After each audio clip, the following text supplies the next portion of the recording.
Because black consciousness philosophy is seen as one of the significant contributors to the heritage of South Africa. His ideas were seen as a catalyst in restoring the identity and cultural heritage of black people, some which still resonates with young people today. There are concerns, however, that not enough is being done to preserve his legacy, particularly in Port Elizabeth in the Eastern Cape, where he spent some of his last days in police custody. We have diminished the element of fear in the minds of black people. In the period 63, 64, 65, 66, black people were terribly scared of involvement in politics. Gone, but never forgotten. Vocal and fearless in his pursuit for the liberation of the black race. Biko never shied away from being the mouthpiece of black South Africans, from pointing out the crux of their experiences to dealing with their feelings of inferiority and self-hate. Years after his passing, his ideas have influence well beyond the political field, in research organizations, churches and cultural organizations. Biko showed the way for people, black people actually, to fight against apartheid without arms, without envy, without pride. But all it was about themselves, loving themselves.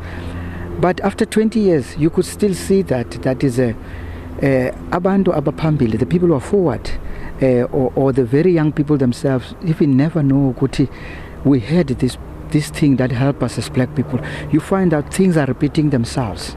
That's why it's very necessary for me to get to know these young people. Do you know what was the black consciousness all about? Situated at the heart of the Friendly City is a notorious Sanlam building where Biko was tortured by police. And not so far away from there is the cell where he was kept at the Woma police station. One of his few surviving friends who were also tortured by police with Biko recalls his fond memory of him. Remembering Biko, I remember somebody that was a great thinker, a person that had love for humanity, a person that really wanted a true and non-racial South Africa. That was Steve Biko. Steve Biko was never anti-anything, but he was pro-black. And his legacy has not been forgotten. Steve Biko's life is now part of the African history syllabus, and his heritage continues to inspire 39 years since his passing. Steve Biko have taught us to be proud of who we are, and that as blacks, we're supposed to liberate our minds first so that we can become free.